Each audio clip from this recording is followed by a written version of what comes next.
Hello students, রাশিদার পাঠশালায় আরও একটা ভিডিওতে তোমাদের সকলকে স্বাগত জানাই। আজ আমরা এখানে ভেক্টর সম্বন্ধে আলোচনা করব। এই ভেক্টর কি?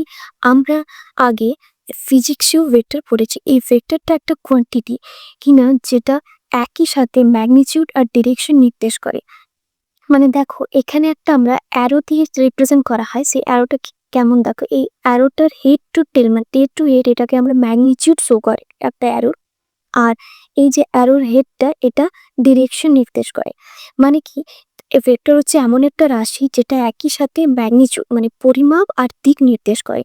যেমন ধরো, আমি বললাম তুমি 4 কিলোমিটার হেঁটে এসেছো, বা 4 কিলোমিটার হেঁটে এসেছো, 4 কিলোমিটার হেঁটে এসেছো। 4 কিলোমিটার তুমি কোন দিকে হেঁটে এসেছো সেটা তো বলছি না, কিন্তু শুধুমাত্র বললাম তুমি 4 কিলোমিটার হেঁটেছো। 4 কিলোমিটার সেটা পূর্ব দিকেও হতে পারে, পশ্চিম দিকেও হতে পারে, উত্তর দক্ষিণ যে কোনো দিকে হতে পারে। তাহলে সেটা হচ্ছে স্কেলার কোয়ান্টিটি। কিন্তু যদি আমি বলে দিই যে তুমি 4 কিলোমিটার দক্ষিণ দিকে হেঁটে এসেছো, বা 4 কিলোমিটার ইস্টে হেঁটে এসেছো, বা পূর্ব দিকে পশ্চিম দিকে যদি বলে দিই, একটা দিক নির্দেশ করি, তাহলে সেটা হচ্ছে কিনা ভেক্টর। তাহলে ভেক্টর কি বোঝা গেল? তাহলে এই ভেক্টরটা আমরা কিভাবে রিপ্রেজেন্টেশন করি? না, ভেক্টরটা আমরা দেখো এখানে 3টে এক্সিসের ক্ষেত্রে মানে 3D ফিগারের হিসেবে রিপ্রেজেন্টেশনটা দেওয়া আছে। কেমন দেখো, ভেক্টরটা আমরা এইভাবে যে একটা কোয়ান্টিটিকে ধরলাম এ ভেক্টর, এটা হচ্ছে একটা ভেক্টর যেটার ভেতরে কি আছে না এক্স ওয়াই জেড, এইভাবে লেখা হয় একটা বক্সের মধ্যে এক্স ওয়াই জেড। মানে এই তিনটে কি দেখো, এক্সটা হচ্ছে যে মুভমেন্ট অ্যালং এক্স এক্সিসের দিকে কতটা গেছে সেটা হচ্ছে এক্স এর মানটা। আর ওয়াই এর ভ্যালুটা হচ্ছে ওয়াই এর দিকে কতটা মুভমেন্ট করেছে। আর মুভমেন্ট অ্যালং জেড এক্সিস সেটা হচ্ছে স্মল জেড দিয়ে ডিনোট করা হয়েছে। তাহলে স্মল এক্সটা ডিনোট করা হয়েছে এক্স এক্স এক্সিসে কতটা মুভমেন্ট হয়েছে, ওয়াইটা ডিনোট করছে ওয়াই এক্সিসে কতটা মুভমেন্ট হয়েছে, আর জেডটা ডিনোট করছে জেড এক্সিসে কতটা মুভমেন্ট হয়েছে। এইভাবে ভেক্টরটা আমরা রিপ্রেজেন্ট করি। এই একটা কোনো কোনো একটা লেটার দিয়ে ডিনোট করলাম এ, যেটা মাথায় এই যে ভেক্টর সাইড, এই সাইনটা থাকলে আমরা বুঝতে পারি এটা ভেক্টর। এটা আরো একটা সহজ এক্সাম্পল দিব, জাস্ট এটা 3D ফিগার, আমরা একটা 2D ফিগারের এক্সাম্পল দেখো। একটা পয়েন্টও কিন্তু একটা ভেক্টর, সেটা কিভাবে বুঝবো? যেমন দেখো, একটা পয়েন্টে যেতে গেলে আমাদের একটা দিক নির্দেশ করে যেতে হয়। যেমন দেখো, এখানে এ ভেক্টর ইকুয়ালস টু দেওয়া আছে 3,4, মানে 3,4 এই পয়েন্টে যাচ্ছি আমরা। যেমন দেখো, এখানে অরিজিন মানে এই যে এটা 0,0, এই অরিজিন থেকে আমরা 3,4-এ যাবো কি করে? না, আমাদের এক্স এক্সিসে এই ফার্স্ট এক্স এক্সিসের পয়েন্ট, তারপর নেক্সট তারপর একটা ওয়াই এক্সিসের পয়েন্ট। তাহলে এক্স এক্সিসে আমাদের 3 ঘর যেতে হবে, কিন্তু 1 2 3 এই 3 ঘর গেলাম। তারপরে আমরা উপরের দিকে 4 ঘর গেলাম, মানে ওয়াই এক্সিসের দিকে 4 ঘর গেলাম, তবে কিন্তু আমরা এই পয়েন্টে পৌঁছালাম। তাহলে এই পয়েন্টটা আমরা এক্স এক্সিসের দিকে ডান দিকে এক্স এক্সিসে গেলাম, তারপরে উপরের দিকে গেলাম ওয়াই এক্সিসে, তবে আমরা পৌঁছালাম এই 3,4 পয়েন্টে। তাহলে এই 3,4 পয়েন্টে কি একটা ভেক্টর কোয়ান্টিটি। তাহলে এই পয়েন্টও হচ্ছে একটা ভেক্টর কোয়ান্টিটি। তাহলে বোঝা গেল ভেক্টর এক্সাম্পল। এই ভেক্টরটাই আমরা ডেটা অ্যানালিসিসে কিভাবে কাজে লাগাই না, ডেটা অ্যানালিসিসে আমাদের এই ভেক্টরটা একটা ডেটা পয়েন্ট হিসেবে কাজে হয়।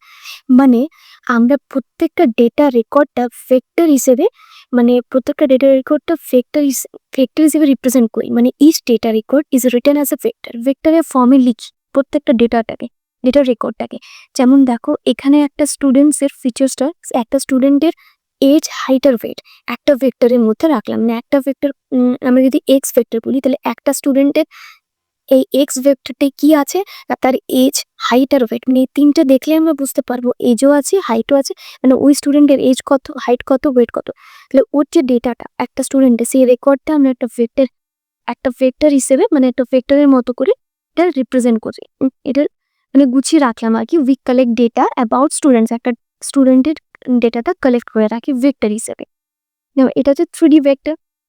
3টে রাশি আছে। যেমন আমাদেরকে যদি বলে যে এক্স ভেক্টরে কি কি আছে, এটা একটা স্টুডেন্টের কি আছে, এটা এজ, মানে সেই স্টুডেন্টের এজ কত 17, হাইট কত 160, ওয়েট কত 55। তাহলে এটা দেখলেই আমরা বুঝতে পেরে যাব। আমাদের আর অন্য কিছু না, একটা জায়গাতেই সব ডেটাটা কালেক্ট করা থাকবে। তাহলে এটা বোঝা গেল কিভাবে আমরা ডেটা অ্যানালিসিসে কাজে লাগি। এরপর এই ভেক্টরের অনেকগুলো টাইপ আছে, সেগুলো কি কি? যেমন দেখো, এখানে আছে জিরো ভেক্টর। ফার্স্ট হচ্ছে কি জিরো ভেক্টর। জিরো ভেক্টর নামটাতে বোঝা যাচ্ছে জিরো, মানে যেটা ম্যাগনিটিউডটা জিরো আর ডিরেকশনটা আনডিফাইন্ড, যেহেতু জিরো ভেক্টর তা আনডিফাইন্ড। এরপরে আসছে কি এই জিরো ভেক্টরটাকে কিভাবে ডিনোট রিপ্রেজেন্ট করা হয়? এই যে জিরো ভেক্টর ইকুয়ালস টু 0,0 মানে ওটার ভিতরে 0,0 ভ্যালু থাকবে, স্বাভাবিক। এরপরে আসছে ইউনিট ভেক্টর। ইউনিট মানে আমি কি জানি 1। তাহলে যে ভেক্টরের ম্যাগনিটিউডটা 1 হবে আর ডিরেকশনটা ফিক্সড, সেটাকে বলা হয় ইউনিট ভেক্টর। এটা রিপ্রেজেন্ট করা হয় কিভাবে? I cap equals to 1,0,0। এই ভেক্টরটার ভিতরে কি ভ্যালু আছে? 1,0,0, যেহেতু ম্যাগনিটিউডটা 1। এরপরে নেক্সট আসছে কোলিনিয়ার ভেক্টরস। কোলিনিয়ার ভেক্টরস মানে কি? সেম লাইন অর প্যারালাল, দুটো ভেক্টর যখন সেম লাইনে থাকবে অথবা প্যারালাল থাকবে সেটাকে বলা হচ্ছে কোলিনিয়ার ভেক্টরস। যেমন দুটো ট্রেন, এক্সাম্পল আমরা বলতে দুটো ট্রেন যদি সেম ট্র্যাকে থাকে, একই লাইনে থাকে, তাহলে সেটা প্যারালালি থাকছে, তখন সেটাকে হচ্ছে কোলিনিয়ার ভেক্টরস। এটা এক্সাম্পল হিসেবে বলা যায়। এরপরে নেক্সট কি আছে? Equal vectors. এটার নামটাতে বোঝা যাচ্ছে ইকুয়াল ভেক্টর মানে কি? তার ম্যাগনিটিউড আর ডিরেকশন দুটোই সমান হবে, সেটাকে বলা হচ্ছে ইকুয়াল ভেক্টরস। এরপরে নেক্সট হচ্ছে কি অপোজিট ভেক্টর। অপোজিট, এটার নামটাতে বোঝা যাচ্ছে যে অপোজিট মানে এটার ম্যাগনিটিউডগুলো সেম হবে কিন্তু ডিরেকশনে অপোজিট হবে। তার মানে অপোজিট ডিরেকশনে দুটো হবে, মানে একটা যে ম্যাগনিটিউডটা সেম হবে কিন্তু দুটো ভেক্টর ডিরেকশনটা অপোজিট।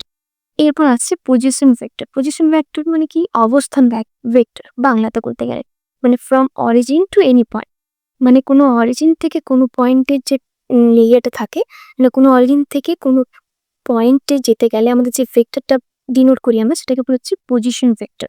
যেমন আমি একটা এক্সাম্পল দিলাম, 3,4 পয়েন্টে আমরা যাচ্ছি, সেটা হচ্ছে পজিশন ভেক্টর। মানে একটা পজিশন আমরা বুঝতে পারছি যে অরিজিন থেকে কোন পজিশনে আছে ভেক্টরটা, সেটা হচ্ছে পজিশন ভেক্টর। এটা কিভাবে ডিনোট করা হয়? আর vector equals to x, y। যেমন পজিশন ভেক্টর আমরা আগে যে এক্সাম্পলটা দেখলাম 3,4, সেটাও কিন্তু পজিশন ভেক্টর, মানে অরিজিন থেকে যে কোনো পয়েন্টে, সেইটাকে বলা হচ্ছে পজিশন ভেক্টর। তাহলে আমরা এখানে আজ কি দেখলাম? যে ভেক্টর কি, ভেক্টরের বেসিক সম্বন্ধে জানলাম, যে ভেক্টরটা কিভাবে রিপ্রেজেন্ট করা হয়, আর ডিটেইলসে ভেক্টর কিভাবে কাজে লাগে। ডিটেইলসে ভেক্টর কি হিসেবে কাজে লাগে? আমাদের ডেটা কালেক্ট করতে, মানে ডেটাটাকে একটা জায়গায় স্টোর করে রাখি আমরা, মানে ডেটা রেকর্ডটাকে, সেটা রিপ্রেজেন্ট করি আমরা একটা ভেক্টর হিসেবে। তারপরে আমরা এখানে টাইপগুলো দেখলাম। এরপর নেক্সট আমরা ভেক্টরের অপারেশনস, ল এসব সম্বন্ধে জানবো নেক্সট ভিডিওতে। আজকে এতটাই। Thank you.